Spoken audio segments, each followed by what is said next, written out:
Hello students, welcome to my channel. ഇന്നത്തെ video BCom 3rd സെമസ്റ്ററിലെ corporate accounting എന്ന പേപ്പറിലെ bonus shares and right issue എന്ന ചാപ്റ്ററിൻ്റെ കണ്ടിന്യൂഷൻ ആണ്. ഇതിനു മുൻപ് 2 വീഡിയോസ് ചെയ്തിട്ടുണ്ട്. അത് കാണാത്തവർക്കായി അതിൻ്റെ ലിങ്ക് താഴെ ഡിസ്ക്രിപ്ഷൻ ബോക്സിൽ ഉൾപ്പെടുത്തിയിട്ടുണ്ട്. ഇന്നത്തെ ടോപ്പിക് റൈറ്റ് ഷെയർസിനെ കുറിച്ചിട്ടാണ്. എന്താണ് റൈറ്റ് ഷെയർസ് എന്ന് നോക്കാം. In case a company wants to make a further issue of shares, the issue must first be offered to the existing shareholders. Shareholders, this preemptive right to subscribe for the new shares is called right issue. ഇവിടെ ഒരു company വീണ്ടും share issue ചെയ്യാനായിട്ട് പോവുകയാണെങ്കിൽ അങ്ങനെ പുതുതായിട്ട് issue ചെയ്യുന്ന shares നിലവിലുള്ള share ഹോൾഡേഴ്സിന് ആണ് ആദ്യം ഓഫർ ചെയ്യുന്നത്. ഇങ്ങനെ നിലവിലുള്ള ഷെയർ ഹോൾഡേഴ്സിന് കൊടുക്കുന്ന ഈ അഡ്വാൻറ്റേജിനെയാണ് റൈറ്റ് ഇഷ്യൂ എന്ന് പറയുന്നത്. അതായത് കമ്പനി പുതുതായിട്ട് വീണ്ടും ഷെയർ ഇറക്കാൻ ആഗ്രഹിക്കുന്ന സമയത്ത് അത് ആദ്യം ഓഫർ ചെയ്യുന്നത് നിലവിലുള്ള ഷെയർ ഹോൾഡേഴ്സിനാണ്. നിലവിലുള്ള ഷെയർ ഹോൾഡേഴ്സിന് കിട്ടുന്ന ഈ പ്രീ എംപ്റ്റി റൈറ്റിനെയാണ് റൈറ്റ് ഇഷ്യൂ എന്ന് പറയുന്നത്.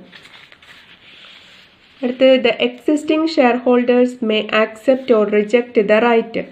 Shareholders do not wish to take up the right shares can sell their right to another person. ഇവിടെ ഈ നിലവിലുള്ള ഷെയർ ഹോൾഡേഴ്സിന് കൊടുക്കുന്ന ഈ ഓഫർ അവർക്ക് സ്വീകരിക്കുകയോ സ്വീകരിക്കാതിരിക്കുകയോ ചെയ്യാം. ഇനി ഇങ്ങനെ അവർക്ക് കിട്ടുന്ന ഈ റൈറ്റ് വേണമെങ്കിൽ മറ്റൊരാൾക്ക് അവർക്ക് ട്രാൻസ്ഫർ ചെയ്ത് കൊടുക്കാനും പറ്റും. ഇനി അവർ അത് സ്വീകരിക്കുന്നുമില്ല, മറ്റൊരാൾക്ക് അത് ട്രാൻസ്ഫർ ചെയ്തു കൊടുക്കുകയും ചെയ്യുന്നില്ല എങ്കിൽ കമ്പനി അത് പബ്ലിക്കിന് ഓഫർ ചെയ്യുന്നു. If the shareholders neither subscribe the shares nor transfer their rights then the company can offer the shares to public. ഇപ്പോൾ ഇവിടെ പറയുന്നത് ഇത്രയാണ്. കമ്പനി പുതുതായിട്ട് ഷെയർ ഇഷ്യൂ ചെയ്യുന്ന സമയത്ത് നിലവിലുള്ള ഷെയർ ഹോൾഡേഴ്സിനാണ് ഫസ്റ്റ് ഓഫർ ചെയ്യുന്നത്. അങ്ങനെയുള്ള ആ ഓഫറിനെയാണ് റൈറ്റ് ഷെയർസ് എന്ന് പറയുന്നത്, അല്ലെങ്കിൽ റൈറ്റ് ഇഷ്യൂ എന്ന് പറയുന്നത്. നിലവിലുള്ള ഷെയർ ഹോൾഡേഴ്സിന് ആ ഓഫർ സ്വീകരിക്കുകയോ റിജക്റ്റ് ചെയ്യുകയോ ചെയ്യാം. അതല്ലെങ്കിൽ മറ്റൊരാൾക്ക് അവരുടെ ആ റൈറ്റ് ട്രാൻസ്ഫർ ചെയ്ത് കൊടുക്കാം. ഇനി അങ്ങനെ ചെയ്യുന്നില്ല എങ്കിൽ, സ്വീകരിക്കുകയും ചെയ്യുന്നില്ല ട്രാൻസ്ഫർ ചെയ്യുകയും ചെയ്യുന്നില്ല എങ്കിൽ കമ്പനി അത് പബ്ലിക്കിന് ഓഫർ ചെയ്യുന്നതായിരിക്കും. ഇനി വാല്യൂ ഓഫ് റൈറ്റ് എന്താണെന്ന് നോക്കാം. Usually a company offers right issue at a price which is lower than the market price of the shares. ഇവിടെ കമ്പനി റൈറ്റ് ഇഷ്യൂ നടത്തുന്നു എന്ന് പറഞ്ഞു. നിലവിലുള്ള ഷെയർ ഹോൾഡേഴ്സിന് ആണ് ആദ്യം ഓഫർ കൊടുക്കുന്നത്. ഇങ്ങനെ ഓഫർ ചെയ്യുന്നത് മാർക്കറ്റ് പ്രൈസിനേക്കാളും കുറഞ്ഞ വിലയ്ക്കാണ് നിലവിലുള്ള ഷെയർ ഹോൾഡേഴ്സിന് പുതിയ ഷെയർസ് ഇഷ്യൂ ചെയ്യുന്നത്. Thus, this legal right is advantageous to the existing shareholders, especially when the market price of the share is higher than the issue price. Money value of such advantage is called value of right. It is also called value of preemptive right. ഇപ്പം നിലവിലുള്ള share ഹോൾഡേഴ്സിന് company offer ചെയ്യുന്ന ഈ right issue market പ്രൈസിനേക്കാളും കുറഞ്ഞ വിലയ്ക്കാണ് offer ചെയ്യുന്നത്. Share ഹോൾഡേഴ്സിന് കിട്ടുന്ന ഈ അഡ്വാൻറ്റേജസിനെയാണ് വാല്യൂ ഓഫ് റൈറ്റ് അല്ലെങ്കിൽ പ്രീ എംപ്റ്റീവ് റൈറ്റ് എന്ന് പറയുന്നത്. ഇനി calculation of value of right എങ്ങനെയാണെന്ന് നോക്കാം. വാല്യൂ ഓഫ് റൈറ്റ് കാൽക്കുലേറ്റ് ചെയ്യുന്നതിന് 2 മെത്തേഡ്സ് ആണ് ഫോളോ ചെയ്യുന്നത്. അതിൽ ഫസ്റ്റ് മെത്തേഡിൽ 3 സ്റ്റെപ്സ് ആയിട്ടാണ് കാൽക്കുലേറ്റ് ചെയ്യുന്നത്. നോക്കാം ഫസ്റ്റ് മെത്തേഡ് എങ്ങനെയാണെന്ന് നോക്കാം. അതിൽ step 1 calculate total price of all shares, market price of existing shares and issue price of proportionate right issue. ഇങ്ങനെ ടോട്ടൽ പ്രൈസ് കാൽക്കുലേറ്റ് ചെയ്യുന്നു. നിലവിലുള്ള ഷെയറിൻ്റെ മാർക്കറ്റ് പ്രൈസ് പ്ലസ് പുതുതായി ഇഷ്യൂ ചെയ്യുന്ന റൈറ്റ് ഇഷ്യൂവിൻ്റെ ഇഷ്യൂ പ്രൈസ്, അത് രണ്ടും കൂടെ ആഡ് ചെയ്യുമ്പോൾ കിട്ടുന്നതാണ് ടോട്ടൽ പ്രൈസ്. ഫസ്റ്റ് സ്റ്റെപ്പിൽ ടോട്ടൽ പ്രൈസ് കാൽക്കുലേറ്റ് ചെയ്തെടുക്കുന്നു. അടുത്തത് സെക്കൻഡ് സ്റ്റെപ്പിൽ ആവറേജ് പ്രൈസ് ആണ് കാൽക്കുലേറ്റ് ചെയ്യുന്നത്. ആവറേജ് പ്രൈസിനെ തിയോറിറ്റിക്കൽ മാർക്കറ്റ് പ്രൈസ് എന്നും പറയാറുണ്ട്. ആവറേജ് പ്രൈസ് കാൽക്കുലേറ്റ് ചെയ്യുന്നതിന് ഫസ്റ്റ് സ്റ്റെപ്പിൽ കിട്ടിയിരിക്കുന്ന total price divided by number of existing shares plus number of right shares. നിലവിലുള്ള ഷെയർസിൻ്റെ എണ്ണവും പുതുതായി ഇറക്കുന്ന ഷെയർസിൻ്റെ എണ്ണവും തമ്മിൽ ടോട്ടൽ ചെയ്തിട്ടുള്ള ടോട്ടൽ നമ്പർ ഓഫ് ഷെയർസ് ആണ് എടുക്കുന്നത്. അപ്പോൾ total price divided by total number of shares. Third സ്റ്റെപ്പിൽ വാല്യൂ ഓഫ് റൈറ്റ് ആണ് കാൽക്കുലേറ്റ് ചെയ്യുന്നത്. Determine the value of right. Value of right is equal to market price of the share minus average price of a share. ഇപ്പോൾ 3 സ്റ്റെപ്പായിട്ടെന്ന് പറഞ്ഞു. First സ്റ്റെപ്പിൽ total price calculate ചെയ്യുന്നു. Second സ്റ്റെപ്പിൽ average price calculate ചെയ്യുന്നു. Then third സ്റ്റെപ്പിൽ market price minus average price ചെയ്യുന്ന സമയത്ത് കിട്ടുന്നതാണ് വാല്യൂ ഓഫ് റൈറ്റ്. ഇനി അടുത്ത മെത്തേഡിൽ ഈ 3 സ്റ്റെപ്സ് ഫോളോ ചെയ്യുന്നതിന് പകരം ഒറ്റ ഫോർമുല ഉപയോഗിച്ചുകൊണ്ട് നമുക്ക് വാല്യൂ ഓഫ് റൈറ്റ് കാൽക്കുലേറ്റ് ചെയ്യാം. Number of new or right shares divided by total number of shares, ഫ്രഷും എക്സിസ്റ്റിങ്ങും into market price minus issue price. ഇങ്ങനെ ഡയറക്റ്റ് ആയിട്ട് ഫോർമുല ഉപയോഗിച്ചുകൊണ്ടും വാല്യൂ ഓഫ് റൈറ്റ് കാൽക്കുലേറ്റ് ചെയ്യാം. അപ്പോൾ എത്രയാണോ പുതിയ ഷെയർസ് ഇഷ്യൂ ചെയ്യുന്നത് അതേ divided by total number of shares into market price minus issue price. Okay, ഇനി ചില സമയത്ത് percentage of increase in share capital അതും കാൽക്കുലേറ്റ് ചെയ്യാനായിട്ട് ചോദിക്കാറുണ്ട്. അപ്പോൾ ഷെയർ ക്യാപിറ്റലിൽ വർധന വരും. റൈറ്റ് ഇഷ്യൂ നടത്തുന്ന സമയത്ത് ഷെയർ ക്യാപിറ്റലിൽ വ്യത്യാസം വരും. അപ്പോൾ അതിൻ്റെ percentage of increase in share capital calculate ചെയ്യുന്നതിനുള്ള formula percentage increase in share capital equal increase in share capital after right issue. Right issue നടത്തിയതിന് ശേഷം എത്രയാണോ ഷെയർ ക്യാപിറ്റലിൽ വർധന വന്നത് അത് divided by share capital before right issue into 100. ഇങ്ങനെയാണ് percentage of increase in share capital calculate ചെയ്യുന്നത്. അടുത്തത് ഒരു എക്സാമ്പിൾ നോക്കാം. A limited has offered right issue to its existing shareholders. The existing share capital of the company is rupees 25 lakh. The market price of its share is rupees 21. The company offers to its shareholders the right to buy 2 shares at rupees 5.50 each for every 5 shares held. ഇവിടെ എന്തൊക്കെയാണ് point ശ്രദ്ധിക്കാം. ഒരു company right issue നടത്താനായിട്ട് ഉദ്ദേശിക്കുന്നുണ്ട്. അതിൽ കമ്പനിയുടെ നിലവിലുള്ള share capital 25 lakh ആണ്. റൈറ്റ് ഇഷ്യൂ നടത്തുന്ന ഷെയർസിൻ്റെ മാർക്കറ്റ് പ്രൈസ് 21 rupees ആണ്. ഇനി കമ്പനി ഷെയർ ഹോൾഡേഴ്സിന് ഓഫർ ചെയ്യുന്നത്, ഈ റൈറ്റ് ഇഷ്യൂ ഓഫർ ചെയ്യുന്നത് 2 ഷെയർസ് വെച്ചിട്ടാണ് കൊടുക്കുന്നത്. അതായത് four every 5 shares held. 5 share കൈവശം വെച്ചിരിക്കുന്നവർക്ക് 2 റൈറ്റ് ഇഷ്യൂ ആണ് കൊടുക്കുന്നത്. 2 ഷെയർസ് ആണ് റൈറ്റ് ഇഷ്യൂവിൽ കൊടുക്കുന്നത്. അപ്പോൾ ഓരോ 5 ഷെയറിനും 2 റൈറ്റ് ഇഷ്യൂ. അത് കൊടുക്കുന്നത്, ആ റൈറ്റ് ഇഷ്യൂ നടത്തുന്നത് 5.50 rupeesനാണ്. ഇഷ്യൂ പ്രൈസ് എന്ന് പറയുന്നത് 5.50, മാർക്കറ്റ് പ്രൈസ് 21. ഇനി കൊടുക്കുന്ന proportion 2 right shares for every 5 shares held. ഇവിടെ കാൽക്കുലേറ്റ് ചെയ്യാൻ പറഞ്ഞിരിക്കുന്നത് you are required to calculate theoretical market price after right issue. Theoretical market price എന്ന് പറഞ്ഞാൽ ആവറേജ് മാർക്കറ്റ് പ്രൈസിനെയാണ് പറയുന്നത്. Value of right, percentage of increase in share capital, 3 calculate ചെയ്യാൻ പറഞ്ഞിരിക്കുന്നത്. Okay, അപ്പോൾ നമുക്കിത് എങ്ങനെയാണ് ചെയ്യുന്നതെന്ന് നോക്കാം. ഫസ്റ്റ് മെത്തേഡിൽ എങ്ങനെയാണ് വാല്യൂ ഓഫ് റൈറ്റ് കാൽക്കുലേറ്റ് ചെയ്യുന്നതെന്ന് നോക്കാം. ഫസ്റ്റ് മെത്തേഡ് അതിൽ 3 സ്റ്റെപ്സ് ആണ് വരുന്നത്. സ്റ്റെപ്പ് 1 ടോട്ടൽ പ്രൈസ് കാൽക്കുലേറ്റ് ചെയ്യണം. ടോട്ടൽ പ്രൈസ് കാൽക്കുലേറ്റ് ചെയ്യുന്നതിന് നമുക്ക് അതിൻ്റെ ഫോർമുല ഒന്ന് നോക്കാം. Calculate total price of shares market price of existing shares plus issue price of right issue എന്നാണ് പറഞ്ഞിരിക്കുന്നത്. ഓക്കെ, അപ്പോൾ market price of existing shares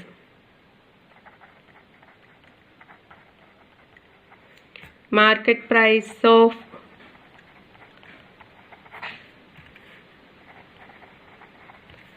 market price of existing shares തന്നിരിക്കുന്നത് for every 5 shares held എന്നാണ് പറഞ്ഞിരിക്കുന്നത്. അതായത് 5 shares ആണ് ഇവിടുത്തെ existing shares. Market price എന്ന് പറയുന്നത് 21. അപ്പോൾ 5 ഇൻറ്റു 21.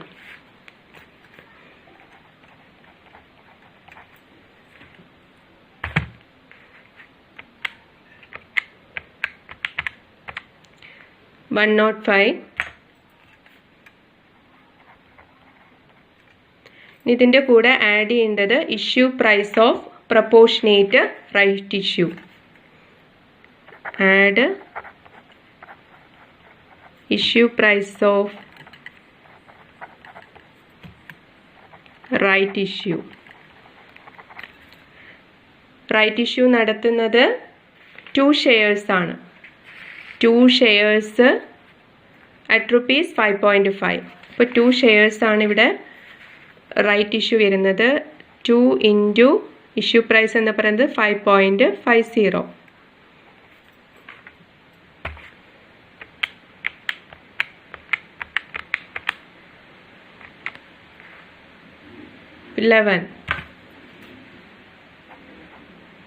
നമുക്കിത് ആഡ് ചെയ്യാം.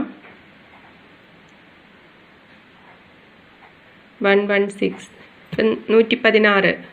116 ആണ് total price.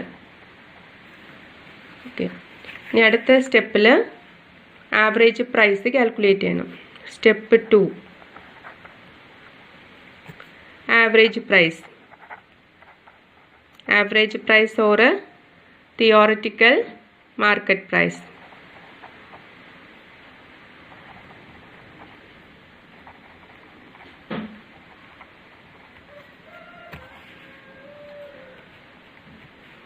Okay, average price കാണുന്നതിന്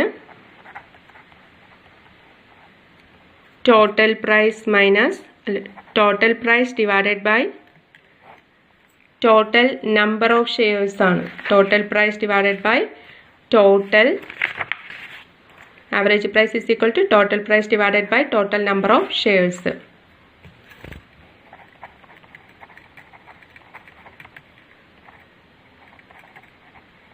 Total number of existing and right issue. Okay, ഇതിൽ നമുക്ക് ടോട്ടൽ പ്രൈസ് കിട്ടിയിട്ടുണ്ട് 116 ആണ്. ടോട്ടൽ നമ്പർ ഓഫ് ഷെയർസ് എന്ന് പറയുന്നത് നേരത്തെ ഉണ്ടായിരുന്ന എക്സിസ്റ്റിംഗ് ഷെയർസ് 5ഉം പുതുതായിട്ട് ഇഷ്യൂ ചെയ്യുന്നത് എക്സിസ്റ്റിംഗ് ഷെയർസിൻ്റെ എണ്ണവും പിന്നെ പുതുതായിട്ട് ഇഷ്യൂ ചെയ്യുന്ന 2 ഷെയർസ്, അങ്ങനെ 5 + 2.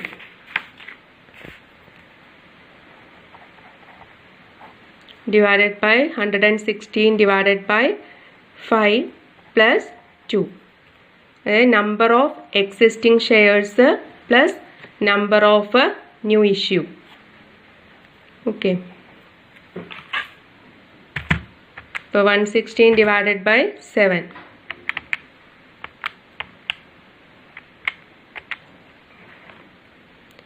16.57. 16.57 ആണ് ആവറേജ് പ്രൈസ് കിട്ടുന്നത്. ഇനി അടുത്ത സ്റ്റെപ്പിൽ നമ്മൾ വാല്യൂ ഓഫ് റൈറ്റ് കാൽക്കുലേറ്റ് ചെയ്യുന്നു. Step 3 value of right. Value of right calculate ചെയ്യുന്നതിന് market price minus average price.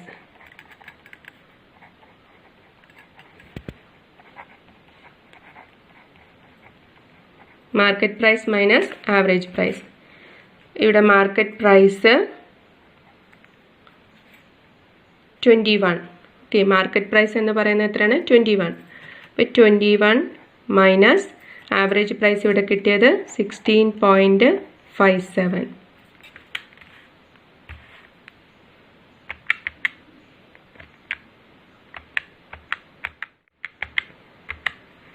4.43.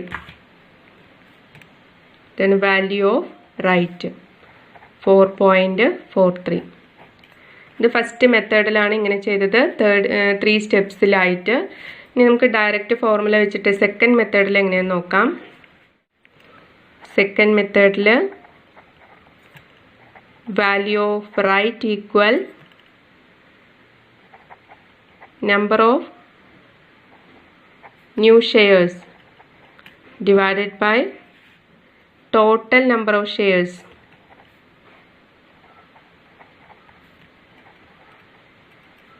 into market price minus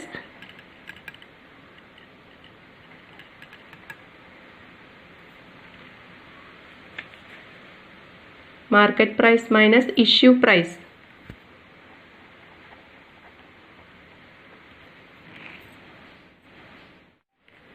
ഇതിലേക്ക് വാല്യൂ അസൈൻ ചെയ്ത് കൊടുക്കാം. നമ്പർ ഓഫ് ന്യൂ ഷെയർസ് എന്ന് പറയുന്നത് 2 ആണ്. 2 ആണ് റൈറ്റ് ഇഷ്യൂ നടത്തുന്നത്. അപ്പോൾ 2 divided by total number of shares 5 + 2, അതായത് എക്സിസ്റ്റിംഗ് ഷെയർസ് 5ഉം നമ്പർ ഓഫ് ന്യൂ ഇഷ്യൂ 2 ആണ്. അപ്പോൾ so 7, 5 + 2 7 into market price 21 minus issue price. Issue price പറഞ്ഞിരിക്കുന്നത് 5.50.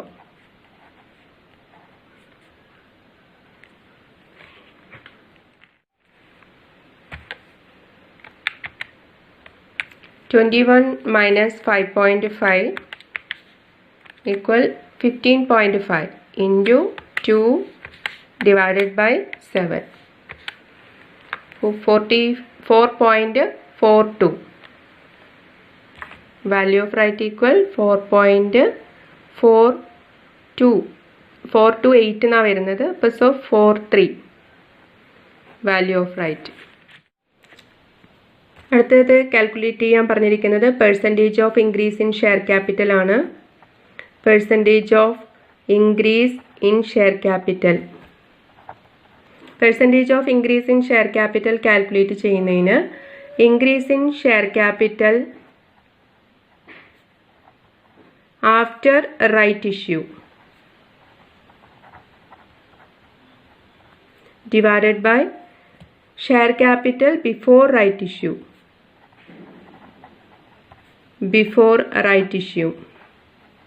into 100. അപ്പോൾ increase in share capital after right issue divided by share capital before right issue into 100 ഇനി ചെയ്താലാണ് into 100 ചെയ്താലാണ് percentage of increase in share capital കിട്ടുന്നത്. ഇവിടെ നമുക്ക് present capital എത്രയാണ് പറഞ്ഞിരിക്കുന്നത്? 25 lakh ആണ് പ്രസൻറ്റ് ക്യാപിറ്റൽ പറഞ്ഞിരിക്കുന്നത്. So present capital equal 25 lakh.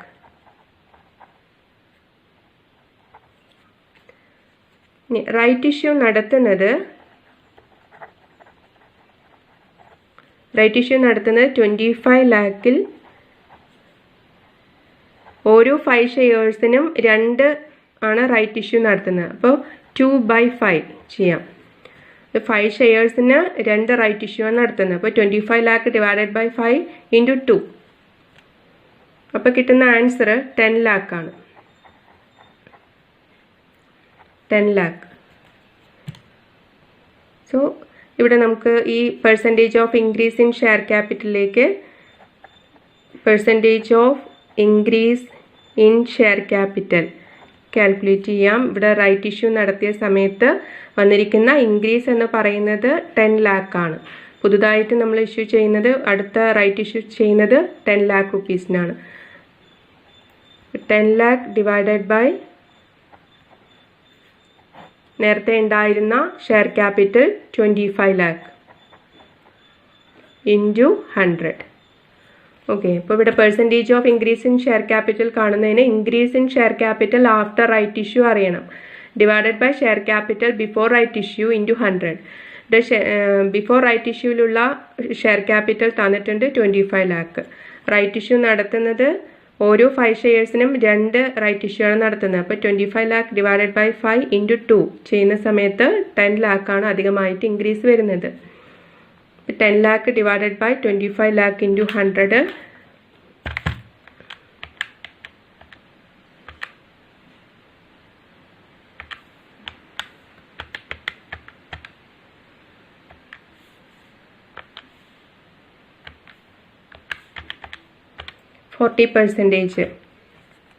Percentage of increase in share capital 40%. ഇത്രയൊക്കെയാണ് ഇതിൽ കാൽക്കുലേറ്റ് ചെയ്തത്. Percentage of increase in